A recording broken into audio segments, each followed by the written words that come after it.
American football is a complicated sport, what with the punks and stunts, kneels, spikes, slides, double doinks, hikes, mics, spies, robbers, and raiders. Come on, Daddy. Holding, clipping, tripping, leaping, chugs, tugs, plugging holes in penetration. Deepest penetration of the night. Pick a favorite team and never cheat on them. Like a boyfriend that you can yell at and it's not abusive. But remain exclusive. Nobody likes a fair weather fan, so be a stan. And if your team sucks balls, remember there's nothing better than revenge. Also, the #1 overall pick can be nice. If it's warrior speed, then pick a favorite player instead of a team. Maybe a quarterback with mobility who gets all the calls. Or a receiver with his ability to suck in these balls.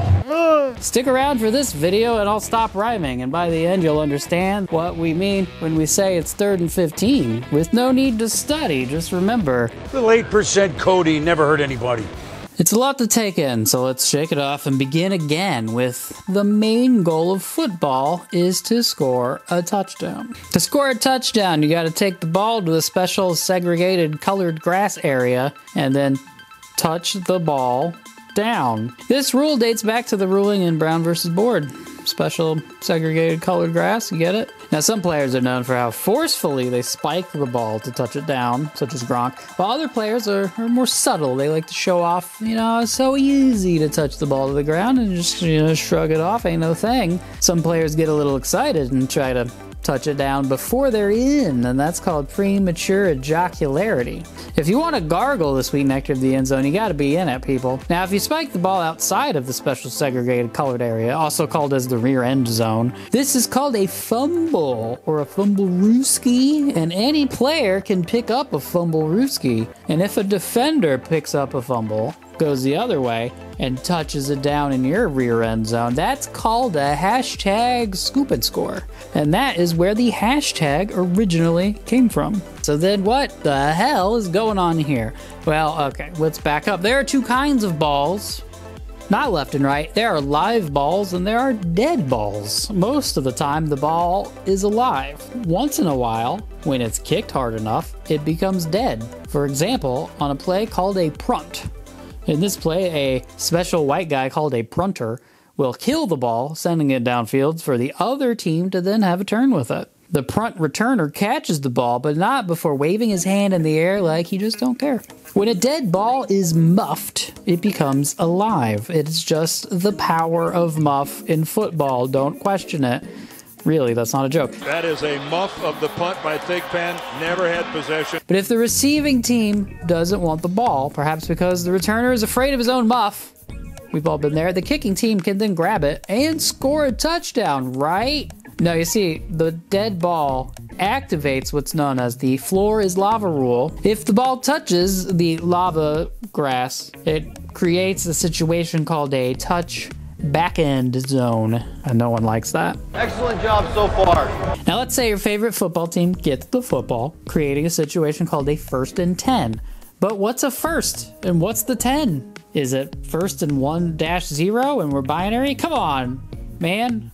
Come on, man. That's a show about football. It's called Come On, Man. Come on, man. Well, to answer that, we need to go back to World War II, of all things, of course. That's where all manly things originate. You see, the P-51D Mustang, which was the 3rd best aircraft of World War II, it held a chain of bullets that was 9 yards long. And when a pilot returned, and then the exhausted ground crews were like, all right, how many bullets do we got to load in this goddamn thing? They were really grumpy because they were missing the latest episode of Bake Off, The pilot who had fired all of his bullets would then have to say that he'd used the whole 9 yards, which is the source of that phrase, right? When football was invented in 1863 in a Confederate prison camp, the prisoners had to pick an arbitrary distance at which they could reach a fist down. Yes, it was originally a fist down. That's where you stick your fist in your opponent's throat and tickle their uvula, which is worth 3 points if done correctly. And that is why in American football you need 10 yards, because 10 American yards are equal to 9 Confederate yards. Holy Toledo! So now that you've got that all sorted out, your favorite frog Muppet and his goofy best friend, 1st and 10. That means they have to collect 1,080 grains of barley, and they have 4 plays or tries in which to do it. Well, okay, 3 tries and then an optional 4th try, which is sometimes called a bush. You'll often hear it's 3rd down and 3 or 2nd down and 9. That first number is which try they are on out of 4, and the second number is how many bonus points this play is worth. If on 4th try they don't get to that yellow line, the other team gets the ball and we go to commercial. On the field, we're athletes, but off the field, it's our job to give back. You lifting me up? Yeah, I've been working out. NFL gives back. What's your deal with ketchup? You're a weirdo. Okay. When I was young, I used to eat ketchup sandwiches, just bread and ketchup. 3 Big Macs. So what is the deal with that yellow line anyway? Well, the yellow line marks the place on the field Travis Kelce is expected to stop and turn around and catch the ball while not being covered in any way for no reason. And if the ball is advanced beyond that yellow line, it results in 1 fantasy point being awarded to that player. There's so many fantasy league championships on the line right now. So how do they move that yellow line? Well, a team of brave men and women dressed in all green have to go out and redraw this line every time it moves. You can't see them on TV because technology. Occasionally, though, that technology takes a giant dump and you can see them on the field. So if you see somebody seemingly trip over nothing at all, it's a good bet they ran into one of the gang green. Do you like courtroom dramas? Well, that's good, because you know what else is on the football field? An entire fucking courtroom. There's a judge, and there's lawyers for the plaintiffs and defendants, and boy, do these judges love to talk. To reverse and replay, there must be clear, uncontroverted evidence that the ruling on the field was wrong. In other words, you have to be certain. Here, the ruling on the field, there is no delay of game. We didn't let the team go because we were stretching out balls. There were 2 fouls by the defense. Offense, correct, I'm sorry. He's a lawyer. In no other sport does the head judge guy come out and just start explaining the rules. But in American football, oh me, oh my, stop touching my thigh. We're going to start a new game.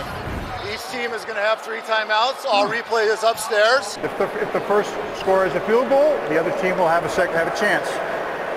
It is sudden death unless the first team to possess kicks a field goal, in which case the other team will have an opportunity. Each team gets 3 timeouts. We basically begin a new game as far as timing goes. The only difference is that we're starting a new game. Do we understand that? Stay right there. So I've been waiting for this. Sorry. So the lawyers each have a yellow flag, which is a bit like when a lawyer yells objection hearsay, except in this case, they're throwing their objection, and after the play, an appeals process begins. Personal foul and necessary roughness. Offense number 86. I was just kidding around. There was no foul on the play. It was not a hold. The defender was just overpowered. After he tackled the quarterback, he's giving them business down there. There are 4 fouls on the play. That's why it took so long. And then they adjudicate it, and then they announce the result of this court case they just sped through. It's like speed chess meets lawyering with violence. There was an illegal motion by the offense, number 80, never got set before the snap. That foul, when under a minute, causes the ball to be bone dead before the snap. Therefore, the offside on the defense did not occur. The foul was before the snap. The clock should be reset to 24 seconds. That's what it was at the time of the snap. The illegal motion inside 1 minute requires a 10-second runoff.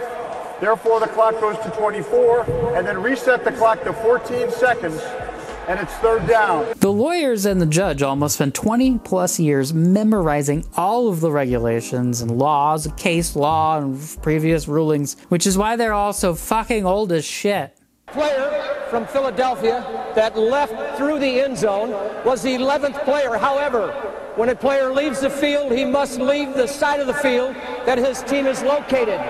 It would have been a penalty half the distance to the goal line and a repeat of the 4th down. However, just like in real life, the rich have better lawyers. So for example, a rich guy married to a Brazilianaire, this is considered assault, 15 yards, while a poor throwy guy with bad lawyers can get hit like this, and it is not a penalty at all. Interesting. Sometimes a player will be featured on a weekly show called Mic'd Up, in which he wears a wire. Are you going to be calling some physical stuff today, or are you going to let it ride? I think I'm a snow game guy. I got the mic on today. I wonder if I got any good content. Anybody dress up for Halloween? I dressed up as Travis Kelce. Though the evidence gathered is not admissible in the appeals process on the field, thanks to the case of Goddammit versus Donald. So who else is out there? Well, there's head coaches who are not supposed to be on the field, but often go anyway, you know. I literally have to spend most of my time while the offense is on the field standing right behind Sean and ripping him out of the way when the official's about to run into him, just so we don't get a penalty.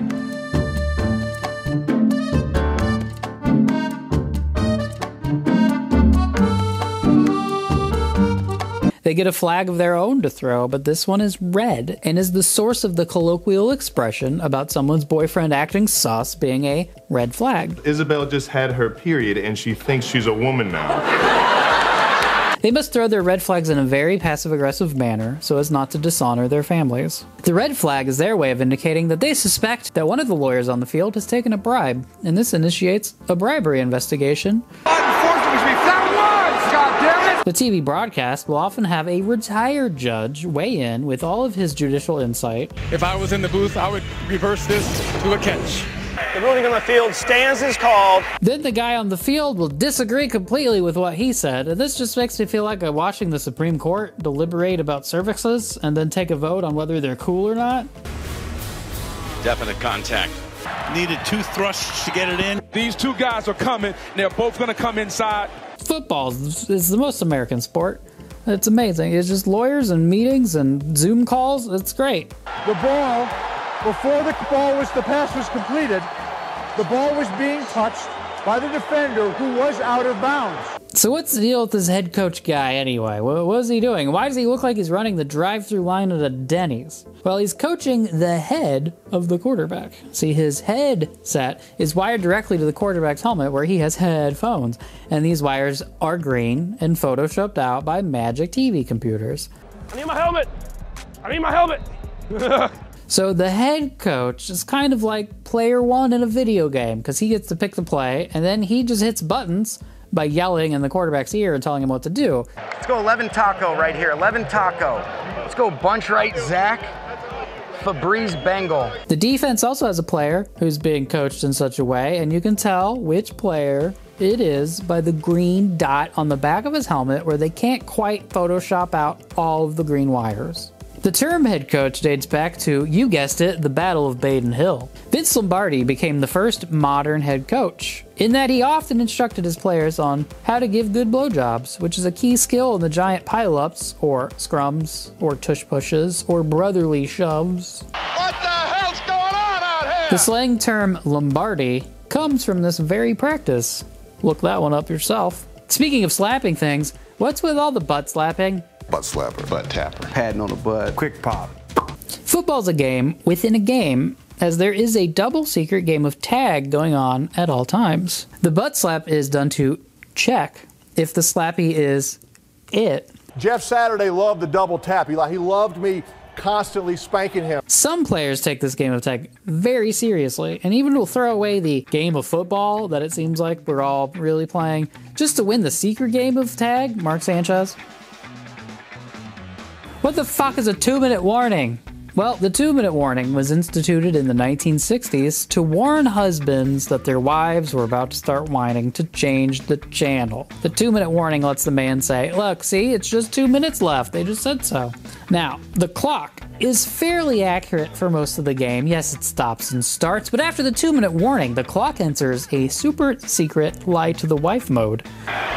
There's the daddies coming in, and here's the mommies over here. Where each second actually takes between 5 and 12 seconds, thus allowing the man to shut that bitch up and get him another beer already. Gosh damn, can't a man just watch 30 men run around playing ass tag and the floor is lava and solving court cases in peace?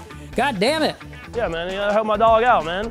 Oh my god, they haven't even invented British Bake Off yet. 60s Wife, why do you need to watch the TV? They don't have shows for you yet. Outside to get out of bounds and stop the clock. Excellent job. We'll turn on Heidi later, okay? God damn. All right, so now that you know absolutely everything there is to know about football, except what's a safety? Well, that's a position and a score. You know enough to sit next to your alcoholic boyfriend, and here's how you fit in. Try working in these phrases, all right? Pepper, you ready?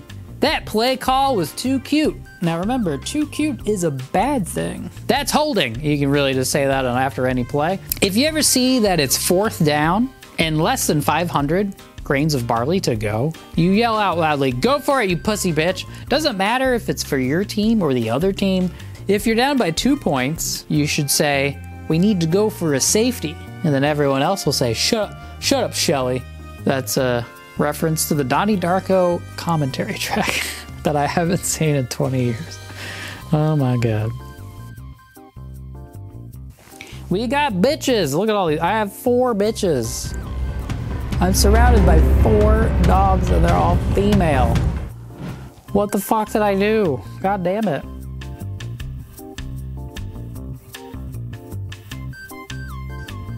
Big blocks and small clocks.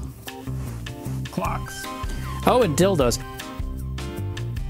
know what they say about Pringles? Once you pop, you can't stop. Man, his ball handling is fantastic. That's a tough one to swallow. And the Bears are swallowing them all night. More cushion for the pushing. This is what happens when a guy is coming right down in your face. He beats Cox.